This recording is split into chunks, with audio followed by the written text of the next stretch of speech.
నమస్తే. లా excellence Telugu current అఫైర్స్కి స్వాగతం. ఇది 30కి సంబంధించినటువంటి ఆర్టికల్స్ యొక్క జిస్ట్ అండి. ఇది కూడా ఒకసారి మనం ఆర్టికల్స్ అన్నీ చదువుకున్నాక ఈ జిస్ట్ ఒక్కసారి ఫాలో అవ్వండి. రైట్, మన ఫస్ట్ ఆర్టికల్ పాలిటీకి సంబంధించినటువంటిది. జార్ఖండ్లో ధన్బాద్కి సంబంధించినటువంటి జడ్జి ఆయన్ని ఆటోతో గుర్తించి చంపడం జరిగింది. ఆ judge already high profile murder cases, coal theft case, వీటికి సంబంధించి కేసులకు సంబంధించి వింటున్నారనమాట. మరి అటువంటి టైంలో సీసీటీవీ ఫుటేజ్ని గమనించి చూస్తే ఇది కావాలనే హత్య చేశారని చెప్తున్నారు. దీన్ని సుప్రీంకోర్టు అనేటటువంటిది సువోమోటో కేసుగా పరిగణించి, సువోమోటో అంటే తనంతట తానుగా, మామూలుగా అయితే ఎవరన్నా వెళ్ళి పిటిషన్ ఫైల్ చేయాలి. సువోమోటో అంటే తనంతట తానుగా ఈ కేసుని తీసుకొని ఈ విధంగా చేయడం అనేటటువంటిది ఏదైతే ఉందో అది జ్యుడిషియల్ ఇండిపెండెన్స్కి వ్యతిరేకమేనా కాదా? అంటే భయంతోనూ ఏ విధమైనటువంటి దీంతోనూ జడ్జెస్ మరి జడ్జిమెంట్ ఇవ్వకూడదు. సో జ్యుడిషియరీ అనేటటువంటి ఇండిపెండెంట్గా ఉండాలి అంటే ఈ విధమైనటువంటిది ఉండకూడదు కదా. ఎస్పెషల్లీ లోవర్ లెవెల్లో ఉన్నటువంటి జడ్జెస్కి ఈ విధంగా భయపెట్టడాలు, మనీతో కొనడాలు ఇలాంటివి ఉంటున్నాయి. మరి ఆ జ్యుడిషియల్ ఇండిపెండెన్స్ని ఏ విధంగా మెయింటైన్ చేయాలి? దానికి సంబంధించి సుప్రీంకోర్టు అనేటటువంటిదే సుమోటో కాగ్నిజెన్స్ తీసుకోవడం జరిగింది. వీటికి సంబంధించి ఏమేం మెజర్స్ ఏమైనా తీసుకోవాలా ఏంటి అని అది పరిగణిస్తుందన్నమాట. గమనించాలి, జ్యుడిషియరీ అన్నటువంటిది మనకి ఆబ్జెక్టివ్గా ఉండాలి. అటు భయంతో కానీ, ఇటు మనీతో కానీ, దేంతో కూడా జస్టిస్, న్యాయం అనేటటువంటి దాన్ని అమ్ముకోవడం, మార్చుకోవడం అనేటటువంటి ఉండకూడదు. కానీ ఈ విధమైనటువంటి ఇన్సిడెంట్స్ అనేటటువంటివి జడ్జెస్ని ఇన్ఫ్లుయెన్స్ చేయడానికేనా, భయపెట్టో ఇంకొకటో ఎస్. సో అది ఉండకూడదు అన్నదే ఇక్కడ సుప్రీంకోర్టు పాయింట్ అన్నమాట. నెక్స్ట్ ఇష్యూ పాలిటిక్స్ సంబంధించినటువంటిది. ఇక్కడ గుజరాత్ క్యాడర్కి సంబంధించినటువంటి పోలీస్ ఆఫీసర్ రాకేష్ ఆస్థానా, ఇతన్ని ఢిల్లీ పోలీస్ కమిషనర్గా అపాయింట్ చేశారు. డిపిసి అంటారు. మరి సుప్రీంకోర్టు అనేటటువంటిది ప్రకాష్ సింగ్ అనేటటువంటి కేసులో, సుప్రీంకోర్టు కేసు అన్నమాట, దాంట్లో ఏం జడ్జిమెంట్ చెప్పిందంటే ఎవరినైనా ఒకరిని ఇలా డిప్యూటీ కమిషనర్గా కానీ ఇలా అపాయింట్ చేయాలి అంటే మినిమం 6 months టెన్యూర్ అయినా ఉండాలి. 6 నెలల టెన్యూర్ అయినా ఉండాలి. అంటే వాళ్ళని ఒకసారి పోస్టింగ్ చేశాక 2 నెలల్లో మార్చడం ఇలా చేయకూడదు. మినిమం 6 months పోస్టింగ్ ఉండాలన్నారు. మరి ఈ వ్యక్తి రిటైర్ అవ్వడానికి 1 month ఉంది. అలాంటప్పుడు ఎందుకు మరి అపాయింట్ చేశారు? గవర్నమెంట్ ఏమంటుంది, 1 month ఉంది, కానీ అతన్ని సూపర్ యాన్యుయేషన్ అంటే టైం పీరియడ్ అయిపోయిన తర్వాత కూడా ఎక్స్టెండ్ చేయడాన్ని సూపర్ యాన్యుయేషన్ అంటారు. సో 1 సంవత్సరం వరకు సూపర్ యాన్యుయేషన్ మీద అపాయింట్ చేస్తున్నాము అన్నట్టుగా మినిస్ట్రీ ఆఫ్ హోమ్ అఫైర్స్ చెప్పింది. అప్పుడు అన్నారు, ఆయన గుజరాత్ క్యాడర్కి సంబంధించిన పోలీస్ ఆఫీసర్ కదా, మరి ఢిల్లీ క్యాడర్ అనేటటువంటిది ఏజీఎంయూటీ అంటారు. సో ఈ ఏజీఎంయూటీ క్యాడర్కి సంబంధించిన వాళ్ళని చేయొచ్చు కదా, బయట నుంచి వ్యక్తిని తీసుకొని వచ్చి ఢిల్లీ పోలీస్ కమిషనర్ చేయాల్సిన అవసరం ఏముంది? 1వ పాయింట్ 6 months కూడా లేదు. సుప్రీంకోర్టు జడ్జిమెంట్ ప్రకాష్ సింగ్ కేసులో ఇలా చెప్పింది. 2వది ఈ క్యాడర్కి సంబంధించిన వాళ్ళనే ఉంచొచ్చు కదా. కానీ ఇక్కడ మ్యాండేటరీ ఏమీ కాదండి. మ్యాండేటరీగా ఇవే పాటించాలని ఏమీ లేదు, బట్ జనరల్గా ఇవి పాటిస్తారు కదా. ఇది ఎందుకు చేయట్లేదు? ఆయన రిటైర్మెంట్ దగ్గరలో ఉన్నప్పుడు తీసుకొచ్చి ఇక్కడ ఎందుకు వేశారు? ఇక్కడ ఏమైనా గవర్నమెంట్ భయపడుతుందా? మనకి సిబిఐ కేసు అని ఒకటి జరిగిందండి 2019లో. రాకేష్ ఆస్థానా ఈయన అసిస్టెంట్ సిబిఐ డైరెక్టర్గా ఉన్నారు. సిబిఐ డైరెక్టర్కి ఈయనకి మధ్యలో ఇప్పుడు చాలా పెద్ద గొడవ జరిగిందనమాట. సో ఇప్పుడు ఎందుకని మరి గవర్నమెంట్ అంత ప్రిఫరెన్స్ ఎందుకని ఇస్తుంది అన్నట్టుగా కొన్ని క్వశ్చన్స్ అయితే ఉన్నాయి. సుప్రీంకోర్టు జడ్జిమెంట్లో ప్రకాష్ సింగ్ అనేటటువంటి కేసులో 7-point డైరెక్టివ్, 7 pointsని పోలీస్ రిఫార్మ్స్కి సంబంధించి 7 pointsని మెన్షన్ చేయడం జరిగింది. దాన్నే 7-point డైరెక్టివ్ అంటారు. ఆ 7-point డైరెక్టివ్ అనేటటువంటి దాన్ని ఇంప్లిమెంట్ చేయాలి కదా అన్నది. అందుకే ఢిల్లీ లెజిస్లేటివ్ అసెంబ్లీ అనేటటువంటిది ఈ అపాయింట్మెంట్ని మేము క్రిటిసైజ్ చేస్తున్నాము, మేము అప్రూవ్ చేయము అన్నట్టుగా ఒక రెజల్యూషన్ని కూడా తీసుకొని వచ్చింది. నెక్స్ట్ ఇష్యూ ఆర్ట్ అండ్ కల్చర్కి సంబంధించింది. చోళా పీరియడ్కి సంబంధించినటువంటి ఇదిగోండి ఇవి ఇలా ఉన్నాయా, ఇలాంటి విగ్రహాలు వీటన్నిటిని దొంగతనం చేసి వేరే వాళ్ళకి అమ్మున్నారు. మనకి సుభాష్ కపూర్ అనేటటువంటి వ్యక్తి న్యూయార్క్లో అతనికి ఈ విధమైన ఆర్ట్ ఆఫ్ ది పాస్ట్ అనేటటువంటి ఒక కంపెనీ లాంటిది ఉందన్నమాట. సో దాని కింద జనరల్గా అయితే లీగల్గా వివిధ దేశాల నుంచి, వివిధ ప్రాంతాల నుంచి ఇలాంటి ఆర్టిఫాక్ట్స్ని వీటిని గ్యాదర్ చేసి ఎగ్జిబిషన్ లాంటిది కండక్ట్ చేస్తూ ఉంటుంది వీళ్ళు. కానీ ఇక్కడ ఏం చేశారు, ఎస్పెషల్గా సౌత్ ఇండియాలో మనకి టెంపుల్స్ కానీ ఇవి చాలా ఎక్కువ, వాటిలో ఎన్నో రకాల వాల్యుబుల్ విగ్రహాలు ఇవన్నీ ఉన్నాయి. వీటన్నిటిని ఇల్లీగల్గా దొంగలించడము, దొంగలింపబడిన వాటిని కొనుక్కోవడము, ఇక్కడి నుంచి ఆర్ట్ గ్యాలరీ మాది అని చెప్పి అక్కడి నుంచి వివిధ రకాల దేశంలో ప్రపంచంలో ఉండే వివిధ రకాల ఆర్ట్ గ్యాలరీస్కి వాటిని ఇవ్వడం, అలాగా కొన్ని $1 మిలియన్ సంపాదించాడు. దాన్ని కనుగొన్నారు. 2011లో అతన్ని అరెస్ట్ చేశారు. మరి సుభాష్ కపూర్ యొక్క ఆర్ట్ ఆఫ్ ది పాస్ట్ ఇక్కడి నుంచి అమ్మబడినటువంటి విగ్రహాలు, పెయింటింగ్స్ వివిధ దేశాల దగ్గర ఉన్నాయి. యుఎస్ఏ అనేటటువంటిది కొన్నిటిని రిటర్న్ ఇచ్చింది, ఫ్రాన్స్ కొన్నిటిని రిటర్న్ ఇచ్చింది, ఇప్పుడు ఆస్ట్రేలియా అనేటటువంటిది రిటర్న్ ఇస్తుంది అని చెప్తున్నారు. 14 ఆర్ట్ వర్క్స్ ఏవైతే ఆస్ట్రేలియా దగ్గర ఉన్నాయో కొన్ని ఈ సుభాష్ కపూర్ వాళ్ళ ఈ ఆర్ట్ ఆఫ్ ది పాస్ట్ అనేది కొన్ని లీగల్గా తీసుకున్నవి, కొన్ని ఇల్లీగల్గా తీసుకున్నవి అన్నీ కూడా తీసుకున్నారు. వాటిని ఇండియాకి తిరిగి ఇచ్చేస్తున్నారు. నేషనల్ గ్యాలరీ ఆఫ్ ఆస్ట్రేలియా అనేటటువంటిది మన ఇండియాతో కలిసి ఇవి మేము వెనక్కిస్తాము అన్నారు. ఇక్కడ మనం గమనించాల్సింది ఏంటంటే దీన్ని ఇప్పుడు వాళ్ళు వెనక్కి ఇవ్వాలంటే అది ఇండియాలో ఆరిజినేట్ అయిందా లేదా అని ఎలా తెలుస్తుందండి? ఒక డేటాబేస్ అనేటటువంటిది ఉండాలా వద్దా? అది ఇండియాలోనే వచ్చింది ఆర్ లేదు అని ఎలా తెలుస్తుంది? ఒక డేటాబేస్ అనేటటువంటిది ఉండాలి. సో ఆ విధమైనటువంటి ఆర్ట్ డేటాబేస్ అనేటటువంటిది ఎందుకు తీసుకొని రాకూడదు? మన యొక్క ఈ టెంపుల్ ఆర్కిటెక్చర్ ఆర్ట్ వస్తువులు వీటికి సంబంధించి ఒక డేటాబేస్ అనేటటువంటిది ఉండాలి కదా. ఇది కనుక చేయగలిగితే మనకి తిరిగి ఇచ్చేటప్పుడు ఈజీగా ఆరిజిన్ ఏంటి అన్నది అసర్టైన్ చేసుకోవచ్చు. ఎక్కడి నుంచి వచ్చింది ఏంటి, దాని మూలం ఏంటి, ఇవన్నీ తెలుసుకోవచ్చు. కానీ మనకేమో వివిధ రకాల కల్చర్స్, వివిధ రకాల ఆర్ట్ ఫ్యాక్ట్స్ ఇవన్నీ ఉన్నాయి, వీటిని అసర్టైన్ చేయడం కష్టము. నెక్స్ట్ ఇష్యూ పాలిటిక్స్ సంబంధించింది. మనకి స్టేట్ లెవెల్ మెడికల్ కాలేజెస్ అనేవి ఉన్నాయి. ఆ స్టేట్ లెవెల్ మెడికల్ కాలేజెస్లో రిజర్వేషన్స్ అనేటటువంటివి ఓన్లీ ఆ స్టేట్ స్పెసిఫిక్ పీపుల్కి మాత్రమే. లెట్సే తమిళనాడు మెడికల్ కాలేజెస్ ఉన్నాయనుకోండి, ఓన్లీ ఆ స్టేట్కి సంబంధించిన వాళ్ళకి మాత్రమే మెడికల్ సీట్స్లో రిజర్వేషన్స్ అనేవి ఇస్తున్నారు. అలా కాకుండా ఆల్ ఇండియా లెవెల్లో కోటా అనేటటువంటిది ఉండాలి, రిజర్వేషన్స్ ఉండాలి. అంటే ఇప్పుడు ఏపీ నుంచి వెళ్ళినటువంటి ఒక వ్యక్తి అక్కడ జాయిన్ అవ్వాలి, రిజర్వేషన్స్ అప్లికబుల్ అవుతాయా? అలాగా ఆ రిజర్వేషన్స్ కోసం 1986లో domicile free merit based opportunities కల్పించాలి అందరికీ. స్టేట్ లెవెల్ కాలేజెస్లో ఒక స్టేట్ నుంచి వెళ్ళి ఇంకొక స్టేట్లో చదువుకోవాలన్నా వాళ్ళకి కల్పించాలి అని చెప్పారు.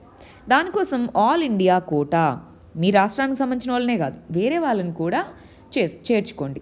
దాంట్లో 15% అండర్ గ్రాడ్యుయేట్ మెడికల్ కాలేజెస్లో, 50% మెడికల్ పీజీ కాలేజెస్లో అవుట్ సైడర్స్కి ఆల్ ఇండియా కోటా ఇవ్వండి అన్నారు. సరే, ఆల్ ఇండియా కోటా ఇవ్వడము ఇక్కడి నుంచి ఇచ్చారు, అంటే జాయిన్ చేసుకోవడం చేస్తున్నారు.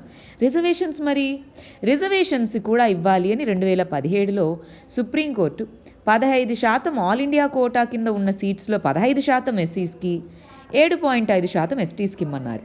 మరి ఓబీసీస్కి ఇవ్వలేదు. సో ఇప్పుడు 2021 నుంచి ఓబీసీస్కి 27%, ఏది మొత్తం సీట్స్ కాదు, మొత్తం ఆ స్టేట్లో ఉన్న మెడికల్ కాలేజ్ సీట్స్లో కాదు, దాంట్లో ఆల్ ఇండియా కోటా కింద కొన్ని సీట్స్ ఉంటాయి కదా, దాంట్లో 27% రిజర్వేషన్స్ ఓబీసీస్కి, 10% రిజర్వేషన్స్ ఈడబ్ల్యూఎస్ కేటగిరీకి ఇవ్వాలి అన్నట్టుగా చెప్పడం జరిగింది. అంటే మెడికల్ ఎడ్యుకేషన్కి సంబంధించి ప్రపోర్షనల్ రిప్రజెంటేషన్ ఉండాలి అన్న దానికోసం రీసెంట్గా దీన్ని నోటిఫై చేయడం జరిగిందండి. అంటే ఇంతకుముందు ఆల్ ఇండియా కోటాలో సీట్స్ ఇచ్చారు, ఇప్పుడు రిజర్వేషన్స్ అనేటి ముందు ఎస్సీ ఎస్టీ, ఇప్పుడు ఓబీసీ ఈడబ్ల్యూఎస్ కేటగిరీలో ఇంప్లిమెంట్ చేస్తున్నారు.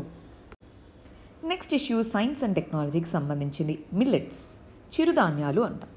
ఈ మిల్లెట్స్ అనేటటువంటివి డయాబెటీస్ ఇలాంటి వాటన్నిటికీ ఇదొక సొల్యూషన్గా చెప్పచ్చు అని చెప్తున్నారనమాట. అంటే మనం డైలీ మిల్లెట్స్ అనేటటువంటివి ఎక్కువగా తీసుకుంటూ ఉంటే ఆహారంలో బ్లడ్ గ్లూకోజ్ లెవెల్స్ అనేవి కంట్రోల్కి వస్తాయి. బ్లడ్ గ్లూకోజ్ లెవెల్స్ కంట్రోల్లోకి రావడం అంటే డయాబెటీస్ కంట్రోల్లోకి రావడమేనా?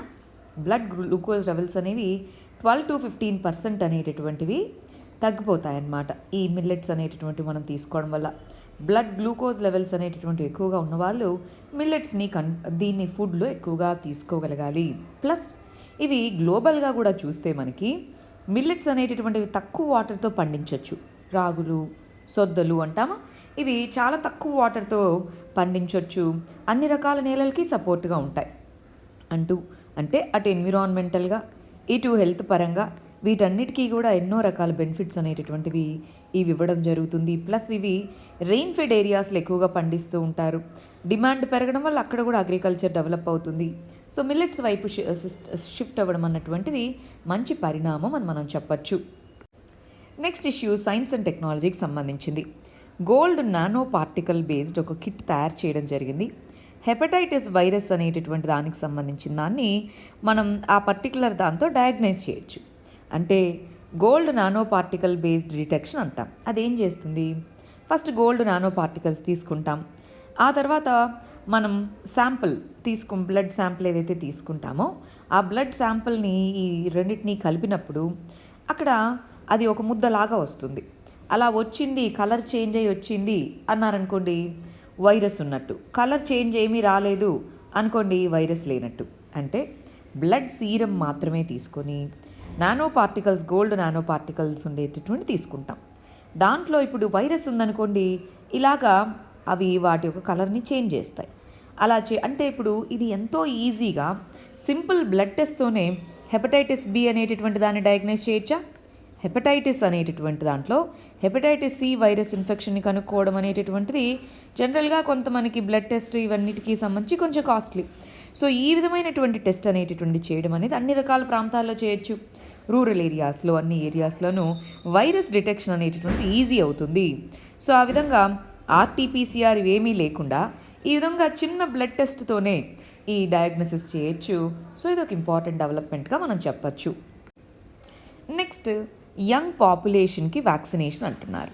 అంటే మన ఇండియాలో జైకోవ్ డి అనేటటువంటి వ్యాక్సిన్, అంటే జైడస్ క్యాడాలియా అనేటటువంటి కంపెనీ జైకోవ్ డి అనేటటువంటి దాన్ని చిన్నపిల్లల్లోనూ టెస్ట్ చేస్తున్నామన్నారు.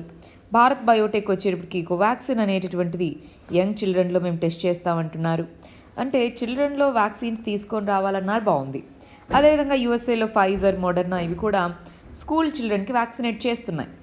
అవును, బాగుంది. కానీ ఇండియాలో ఓవరాల్గా అడల్ట్ పాపులేషన్లో ఎంతమందికి వ్యాక్సిన్ 2 డోసెస్ అందాయి? సో ఫస్ట్ ప్రయారిటీ ఏది? ఎవరు హై ఎక్స్పోజర్ గ్రూప్, ఎవరు బయటికి తిరిగే వాళ్ళు. సో హై ప్రయారిటీ గ్రూప్ ఏంటి అన్నది ముందు చూసుకోవాలి. ప్రయారిటీ వైజ్గా వ్యాక్సినేషన్ ఇవ్వాలి. స్కూల్స్ తెరవడానికి వ్యాక్సినేషన్ అందించడానికి అనే లింక్ కాకుండా ప్రయారిటీ ఎవరు, ఏ పాపులేషన్కి ఎక్కువ వల్నరబుల్, ఏ పాపులేషన్కి ఎక్కువ ఇన్ఫెక్షన్ వచ్చే అవకాశం ఉంది, ఎవరు ఎంత స్ప్రెడ్ చేసే అవకాశం ఉంది, దాన్ని బట్టి ఏది ప్రయారిటీ అని మనం చూసుకోగలగాలి. ఆ విధంగా మనము చూసుకొని వ్యాక్సిన్ పాలసీ అని దానికి తగ్గట్టుగా డిజైన్ చేసుకోగలగాలి. అది మనము యంగ్ పాపులేషన్కి వ్యాక్సిన్ చేయాలా వద్దా అన్నది చేయొచ్చు. కానీ ప్రయారిటీ ఏది అన్నది మనం ఫస్ట్ చూసుకోవాల్సింది. యూఎస్ఏలో వాళ్ళు చేస్తున్నారు కదా అని మనం ఇక్కడ చేయాలని లేదు కదా. డైరెక్ట్గా ముందు టెస్ట్ చేయాలి, సేఫ్టీ ఎంత ఉంది ఏంటి అని చూడాలి. ఇమ్యూనిటీ లెవెల్స్ ఒక్కొక్క దాంట్లో ఇమ్యూన్ రెస్పాన్స్ ఒక్కొక్కలాగా ఉంటుంది ఒక్కొక్క పాపులేషన్ గ్రూప్లో. అవన్నీ చూడాలి. ఆ సేఫ్టీ కానివ్వండి, ప్రయారిటీ కానివ్వండి, అవన్నీ చూశాకే దీంతో ముందుకు వెళ్ళాలి. Next security issues. పెగాసస్ అనేటటువంటిది ఏ విధంగా సైబర్ వెపన్కి దారితీయచ్చు అంటున్నాం. సైబర్ వెపన్ అంటే ఏంటి ఇప్పుడు చెప్తారు మనకి ల్యాండ్, ఎయిర్, వాటర్, స్పేస్, ఈ 4 మనకి 4 ఏరియాస్ వార్కి. ఇప్పుడు 5వ ఏరియా సైబర్ స్పేస్. కనిపించదు, ఈ 4 కనిపిస్తాయి కానీ ఈ 5వ ఏరియా అయినటువంటి సైబర్ స్పేస్ కనిపించదు. కానీ దీంతో ఎంతో డిస్ట్రక్షన్ కలగజేయచ్చా. ఫర్ ఎగ్జాంపుల్ లాస్ట్ ఇయర్ మనకి రెడ్ ఎకో అనేటటువంటి దాంతో మన ఇండియాలో ఉన్న పవర్ ప్లాంట్స్ని టార్గెట్ చేయడం చూశారు. అంటే ఒక్కసారిగా అన్ని సిస్టమ్స్ ఆగిపోతే ఏమవుతుందండి? అదొక ఇంటర్నల్ సెక్యూరిటీ థ్రెట్గా మనం పరిగణించవచ్చా? బిగ్గెస్ట్ ఇంటర్నల్ సెక్యూరిటీ థ్రెట్గా పరిగణించవచ్చు. ఇటువంటి టైంలో ఎన్నో టెక్నాలజీస్ పెరుగుతున్నాయి. ఆర్టిఫిషియల్ ఇంటెలిజెన్స్ అనేటటువంటిది కానీ ఇవన్నీ టెక్నాలజీస్. ఈ టెక్నాలజీస్ అన్నీ సైబర్ థ్రెట్స్ని తగ్గించవచ్చు. సైబర్ థ్రెట్స్ వీటి వల్ల కూడా పెరగచ్చు. ఇలాంటి సందర్భంలో సైబర్ వార్ఫేర్స్ అసలు ఏంటి, వాటికి తగ్గట్టుగా నేషనల్ లెవెల్లో, ఇంటర్నేషనల్ లెవెల్లో ఏమేం మెజర్స్ తీసుకోవాలి, ఎలా వీటిని ఎదుర్కోవాలి, ఇవన్నీ కూడా చూసుకోవాలి. మనం పెగాసస్కి సంబంధించి ఒక కాంప్రిహెన్సివ్ వీడియో చేశామండి. దాంట్లో నేను దీని గురించి కూడా ఎక్స్ప్లెయిన్ చేశాను, ఒకసారి వీలైతే చూడండి. నెక్స్ట్ ఆర్టికల్ గవర్నాన్స్కి సంబంధించింది. ఇక్కడ ఏమంటున్నారు, ట్రాఫికింగ్ అంటే ఇల్లీగల్గా మనుషుల్ని తరలించడం. ఈ ట్రాఫికింగ్ అనేటటువంటిది వివిధ రకాల పర్పస్ల కోసం చేస్తూ ఉంటారు. బాండెడ్ లేబర్ అని చెప్పేసి, సెక్స్ వర్కర్స్ గాను, ఇలా రకరకాల పర్పసెస్ కోసం ట్రాఫికింగ్ చేస్తుంటారు హ్యూమన్స్లో, ఎస్పెషల్లీ విమెన్ అండ్ చిల్డ్రన్ని. సో ఈ కంటెక్స్లో ఆల్రెడీ చైల్డ్ ట్రాఫికింగ్కి సంబంధించి ఒక చట్టం ఉంది. యాంటీ ట్రాఫికింగ్ బిల్ అనేటటువంటిది రీసెంట్గా తీసుకొని వచ్చారు, బాగుంది. కానీ దేన్ని కన్సిడరేషన్లోకి తీసుకోవాలి? ట్రాఫికింగ్ చట్టాలు అనేటటువంటివి దేన్ని దృష్టిలో పెట్టుకొని చేయాలి మేజర్లీ అన్నది ఇప్పుడు క్వశ్చన్. దేన్ని దృష్టిలో పెట్టుకోవాలండి ట్రాఫికింగ్ చట్టాలు అనేటటువంటివి? అసలు ఎందుకు జరుగుతుంది? కొంతమంది వాలంటరీగా వస్తున్నారంటే సోషో ఎకనామిక్ సిచ్యువేషన్ ఏమున్నాయి, వీటికి సంబంధించి చట్టాలు ఉన్నాయి కదా, మరి వాటి యొక్క ఇంప్లిమెంటేషన్ ఏ విధంగా ఉంది, దీనికి సంబంధించి రిపోర్ట్ చేయాలి. ట్రాఫికింగ్ అయినటువంటి వాళ్ళు, డిస్ట్రెస్లో ఉన్న వాళ్ళని ఏ విధంగా వాళ్ళ దగ్గర నుంచి కంప్లైంట్స్ తీసుకోవాలి, ఏ విధంగా రక్షించాలి, వీటన్నిటి మీద ఫోకస్ చేయాలి. అంటే ఈ ట్రాఫికింగ్ అనేటటువంటి దాని మీద విన్ అవ్వాలంటే ఓన్లీ గవర్నమెంట్ నేషనల్ లెవెల్లోనే కాదు, నేషనల్ లెవెల్లో, స్టేట్ లెవెల్లో, ఈవెన్ ఎన్జిఓస్ ఇవన్నీ కూడా కాంట్రిబ్యూట్ చేస్తేనే మనం దీన్ని ఎదుర్కోగలము. ఇంప్లిమెంటేషన్, పాలసీస్ ఎన్నో ఉండొచ్చు, బిల్స్ చట్టాలు ఎన్నో ఉండొచ్చు, దాని ఇంప్లిమెంటేషన్ కదా ఇంపార్టెంట్. ఆ ఇంప్లిమెంటేషన్ వచ్చే విధంగా చూడాలి. చూడండి, అఫెన్సెస్ యాంటీ ట్రాఫికింగ్ బిల్ అనేటటువంటిది వచ్చారు కదా, దానికి సంబంధించిన ప్రొవిజన్స్ అన్నమాట, ఏమేం చేస్తారు అన్నటువంటిది. సో ఒకసారి వీలైతే ఇక్కడ ఉన్నవి చూడాలండి. మనం ఇంతకు ముందు కూడా దీని గురించి డిస్కస్ చేసుకున్నాం 2-3 సార్లు. ఇది ఒకసారి పాజ్ చేసి వీడియో లేదా అయిపోయిన తర్వాత అయినా ఒకసారి చూసుకోవచ్చు. నెక్స్ట్ ఇష్యూ ఇంటర్నేషనల్ రిలేషన్స్కి సంబంధించి. అసలు మనం తాలిబన్స్తో ఎందుకు మాట్లాడాలి? తాలిబన్స్ అనే వాళ్ళు ఆఫ్ఘనిస్తాన్లో పవర్ వాళ్ళ చేతుల్లోకి రాబోతుందా? ఇది క్వశ్చన్. తాలిబన్ అనేటటువంటి వాళ్ళు ఎక్స్ట్రీమిస్ట్ గ్రూపు, ఆఫ్ఘనిస్తాన్కి సంబంధించిన వాళ్ళు. చాలా రూరల్ ఏరియాస్, బార్డర్ ఏరియాస్ అనేటటువంటివి వాళ్ళ యొక్క ఆధీనంలోకి వచ్చేసాయి. మరి ఇటువంటి సందర్భంలో వీళ్ళ యొక్క ఆధిపత్యం పెరుగుతూ ఉంది. ఆఫ్ఘనిస్తాన్ గవర్నమెంట్కి సంబంధించిన ఫోర్సెస్ ఫైట్ చేస్తున్నాయి, ఆఫ్ఘాన్ ఫోర్సెస్ ఫైట్ చేస్తున్నాయి, కానీ వీళ్ళ ఆధిపత్యం పెరుగుతూ ఉంది. ఇటువంటి సందర్భంలో ఇది పవర్లోకి వచ్చే ఛాన్సెస్ చాలా ఎక్కువ. మరి ఇండియా అనేటటువంటిది కనుక ఇప్పుడు ఆఫ్ఘనిస్తాన్లో తన రోల్ ఏమీ లేకపోతే, మనకి స్ట్రాటజిక్గా ఆఫ్ఘనిస్తాన్ అనేటటువంటి సెంట్రల్ ఏషియాకి వీటికి ఇంపార్టెంట్. సెక్యూరిటీ వైజ్గా కనుక ఇప్పుడు చూసుకుంటే తాలిబాన్, అల్-ఖైదా వాళ్ళని అలో చేయడం కానీ వీటన్నిటిని చూస్తే, బార్డర్ ఇష్యూ, మనం ఇన్వెస్ట్ చేస్తున్నాము ఆఫ్ఘనిస్తాన్లో, ఇలా ఎన్నో రకాలుగా ఆఫ్ఘనిస్తాన్ అనేది చాలా సిగ్నిఫికెంట్ కంట్రీ మనకి.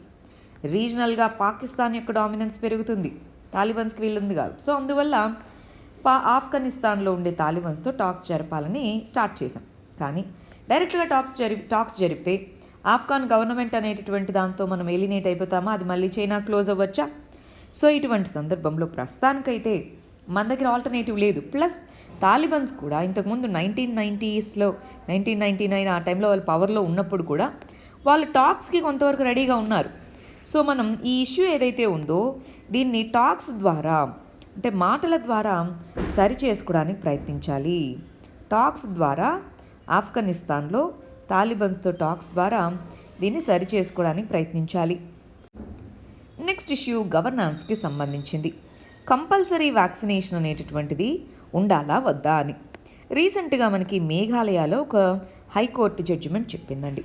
స్టేట్ ఆఫ్ మేఘాలయ అన్నటువంటి దాంట్లో మేఘాలయ హైకోర్టు ఏమందంటే, స్టేట్ గవర్నమెంట్ అనేటటువంటిది షాప్ కీపర్స్కి, ట్యాక్సీ వాలాస్ వీళ్ళందరికీ సంబంధించి కోవిడ్ వ్యాక్సిన్ మ్యాండేటరీ, వాళ్ళ ఎకనామిక్ యాక్టివిటీ మొదలు పెట్టాలంటే మ్యాండేటరీ అంది. హైకోర్టుకి వెళ్ళినప్పుడు అది రైట్ టు ప్రైవసీకి భంగము. అంటే కంపల్సరీగా మీరు వ్యాక్సినేషన్ తీసుకోవాలని ఎలా చెప్తారు? కంపల్సరీ వ్యాక్సినేషన్ అనేటటువంటిది వాళ్ళ ఇష్టం.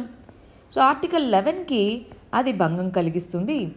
రైట్ టు బాడీలీ ఇంటిగ్రిటీ, అంటే వాళ్ళ బాడీకి సంబంధించి వాళ్ళు తీసుకోవాలా వద్దా అన్నటువంటిది వాళ్ళకు సంబంధించిన right. So right to bodily integrity అనేటటువంటిది వాళ్ళకు సంబంధించినటువంటిది. సో దాన్ని మీరు ఎలా క్వశ్చన్ చేస్తారు అని హైకోర్టు చెప్పడంతో గవర్నమెంట్ ఆ ఇచ్చిన గైడ్లైన్స్లో వాలంటరీ అని మార్చేసింది. కానీ ఆర్టికల్ 21 వాళ్ళకి మాత్రమే కాదు, ఒకవేళ వాళ్ళ నుంచి కరోనా వైరస్ అనేటటువంటి వేరే వాళ్ళకి వస్తే మిగిలిన వాళ్ళ యొక్క హెల్త్ పరిస్థితి ఏంటి? అంటే కంపల్సరీ వ్యాక్సినేషన్కి సంబంధించి గవర్నమెంట్కి హక్కులు అనేటటువంటి ఉన్నాయి. మనకి ఇండియాలో ఎపిడమిక్ డిసీజెస్ చట్టం అని ఉందండి. ఈ ఎపిడమిక్ డిసీజెస్ చట్టము 1897 అనేటటువంటిది ఏదైతే ఉందో, సో ఆ చట్టం ప్రకారం ఎస్ చేయొచ్చు. గవర్నమెంట్ అనేటటువంటిది కంట్రోల్ చేయొచ్చు. సో మరి అలాంటి టైంలో ఇప్పుడు ఈ విధంగా మీకు హక్కు లేదు అని చెప్పడం అనేటిది ఎంతవరకు కరెక్ట్, అది ఇక్కడ అడుగుతున్నటువంటిది. ఎపిడమిక్ డిసీజెస్ చట్టం కింద పవర్ అనేటటువంటిది ఉంది. సో కంపల్సరీ వ్యాక్సినేషన్ వల్ల చాలామంది ప్రాణాలు కాపాడచ్చు. అలా వద్దు అన్నప్పుడు చాలామంది డేంజర్లో ఉంటారు. అది ఇక్కడ మనం గమనించాల్సిన విషయం. నెక్స్ట్ ఇష్యూ గవర్నాన్స్కి సంబంధించింది. మనకి last year national education policy అని తీసుకొని రావడం జరిగింది. ఈ నేషనల్ ఎడ్యుకేషన్ పాలసీ 2020 దీని కింద ఏమన్నామంటే రీజనల్ లాంగ్వేజెస్ని టెక్నికల్ ఎడ్యుకేషన్లో ఇంట్రడ్యూస్ చేస్తామన్నారు. అంటే ప్రాంతీయ భాషల్లో టెక్నికల్ ఎడ్యుకేషన్. ప్రస్తుతానికి మనకు బీటెక్ అనేది లోకల్ లాంగ్వేజెస్లో ఉందా? లేదు. సో ఈ రీజనల్ లాంగ్వేజెస్లో మనకి టెక్నికల్ ఎడ్యుకేషన్ ముందు మనము బీటెక్తో స్టార్ట్ చేస్తున్నాం. టెక్నికల్ ఎడ్యుకేషన్లో ఇంట్రడ్యూస్ చేస్తామన్నారు. మరి దానికి తగ్గట్టుగా ట్రాన్స్లేషన్స్ ఇవన్నీ మెటీరియల్ అవైలబుల్గా ఉండాలి కదా. దానికి సంబంధించి ఏఐసిటిఈ అనేటటువంటిది all India council for technical education అనేటటువంటిది సన్నాహాలు చేపట్టబోతుంది. 11 లాంగ్వేజెస్లో ఇంజనీరింగ్ కోర్సెస్ అనేటటువంటివి 11 ఇండియన్ లాంగ్వేజెస్లో ఇంజనీరింగ్ కోర్సెస్ కల్పిస్తాము ఈ NEP 2020కి సంబంధించినట్టుగా. దీనివల్ల మరి వివిధ రకాల కోర్సెస్లో అనుమతులు అనేటటువంటివి ఉంటాయి. రూరల్ ఏరియాస్, రీజనల్ మీడియంస్లో చదివిన వాళ్ళకి ఒక మంచి ఆపర్చునిటీ కల్పించడం జరుగుతుంది అన్నారు. నెక్స్ట్ ఇష్యూ ఎకానమీకి సంబంధించింది. గవర్నమెంట్ యొక్క ఫిజికల్ బారోయింగ్స్ అనేటటువంటివి క్రౌడ్ అవుట్ ఎఫెక్ట్కి దారితీస్తాయా అంటున్నారు. ఇంతకీ 2 పదాలు చాలా ఇంపార్టెంట్ అండి. క్రౌడ్ అవుట్ ఎఫెక్ట్ అంటే ఏంటి, క్రౌడ్ ఇన్ ఎఫెక్ట్ అంటే ఏంటి అని. క్రౌడ్ అవుట్ అంటే ఏంటంటే గవర్నమెంట్ అనేటటువంటి చూడండి ఇప్పుడు ఎక్కువ మనీ తీసుకుంది అంటే మార్కెట్లో ఇన్వెస్ట్మెంట్కి మనీ అనేటటువంటి తగ్గుతుంది. బ్యాంక్స్ దగ్గర వీటి దగ్గర గవర్నమెంట్కి ఎక్కువ బారోయింగ్ తీసుకుంటే అంటే ప్రైవేట్ సెక్టార్ ఇన్వెస్ట్మెంట్కి ఆపర్చునిటీ తగ్గుతుంది. ప్రైవేట్ సెక్టార్ బారోయింగ్కి అవైలబుల్గా ఉండేటటువంటి మనీ తగ్గితే దాన్ని క్రౌడ్ అవుట్ ఎఫెక్ట్ అని పిలుస్తాము. అదే క్రౌడ్ ఇన్ అంటే గవర్నమెంట్ చేపట్టేటటువంటి వివిధ రకాల యాక్టివిటీస్, లెట్సే క్యాపిటల్ ఎక్స్పెండిచర్ పెరిగింది, దానివల్ల ఎకానమీ పెరుగుతుంది అన్నప్పుడు ప్రైవేట్ సెక్టార్ ఇన్వెస్ట్మెంట్ అనేది పెరుగుతుందా లేదా? ప్రైవేట్ సెక్టార్ ఇన్వెస్ట్ ఎక్కువ చేస్తుంది. దాన్ని క్రౌడ్ ఇన్ అంటే లోపలికి తీసుకొని రావడము. క్రౌడ్ అవుట్ అంటే దాన్ని బయటికి తోసేయడం ఇన్వెస్ట్మెంట్ లేకపోవడం వల్ల. ఇక్కడ కాంట్రవర్సీ ఏంటంటే గవర్నమెంట్ ఎక్కువ బారోయింగ్ చేసుకుంటే అది క్రౌడ్ అవుట్కి దారితీస్తుందని కొంతమంది, లేదు గవర్నమెంట్ బారో చేసుకున్నప్పుడు ఫిజికల్ స్టిమ్యులస్గా దారితీస్తుంది. ఫిజికల్ స్టిమ్యులస్ ఆర్థిక ఉద్దీపన ఇచ్చినప్పుడు ఎకానమీ రివైవ్ అవుతుంది. ఎకానమీ రివైవ్ అయింది అంటే ఇంకా ఎక్కువ మంది ఇన్వెస్ట్ చేస్తారు. అంటే ఫిజికల్ స్టిమ్యులస్ క్రౌడ్ ఇన్కి దారితీస్తుంది తప్ప క్రౌడ్ అవుట్కి దారితీయదు అన్నట్టుగా మన చీఫ్ ఎకనామిక్ అడ్వైజర్ చెప్పడం జరిగింది. మరి మన ఫైనల్ ఇష్యూ ఎకానమీకి సంబంధించింది. వి షేప్డ్ ఎకనామిక్ రికవరీ అనేటటువంటిది ఇండియాలో ఉందా లేదా అని మనం గమనించి చూస్తే మన బడ్జెట్ కానీ ఎకనామిక్ సర్వే కానీ దేని గురించి మాట్లాడాయండి? వి షేప్డ్ ఎకనామిక్ రికవరీ అంటే దాని మీనింగ్ ఏంటి? Economic survey. ఈ 2 డాక్యుమెంట్స్ కూడా ఇండియాలో ఎకానమీ స్లోడౌన్ అనేటటువంటిది అయింది. లెట్సే ఇలా ఎకానమీ ఉందని చూసుకుంటే ఇండియాలో ఎకనామిక్ గ్రోత్ ఇలా ఉన్నప్పుడు సడన్గా పడిపోయింది, నెగిటివ్ జోన్లోకి వచ్చేసింది. అది మళ్ళీ సడన్గా రైజ్ అవుతుంది అని ఎక్స్పెక్ట్ చేశాం. కానీ ఇలా సడన్గా పడిపోయినది కొన్ని రంగాలేమో గ్రో అయ్యాయి, కొన్ని రంగాలు గ్రో అవ్వలేదు. ఎలాంటివి? బిగ్ కార్పొరేట్స్ వాళ్ళు రికవర్ అయ్యారు, చిన్నవి రికవర్ అవ్వలేదు.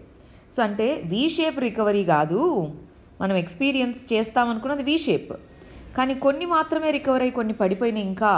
అంటే ఇది కే షేప్డ్ రికవరీ. గమనించి చూడండి, దీన్ని ఇలా అనుకోవచ్చా? ఇలా చూస్తే ఇలా కే షేప్డ్ రికవరీ అనొచ్చా? సో ఇది కే షేప్డ్ రికవరీకి దారితీస్తుంది. ఈ కంటెక్స్లో స్పెసిఫిక్గా వీటి మీద ఫోకస్ చేయాలి. ఏ రంగాలైతే మరీ భారీగా నష్టపోతున్నాయో ఎంఎస్ఎంఈస్ వీటి మీద గవర్నమెంట్ ఫోకస్ చేస్తే ఈ వి షేప్డ్ రికవరీకి మళ్ళీ మనం రావచ్చు కే షేప్ కంటే కూడా.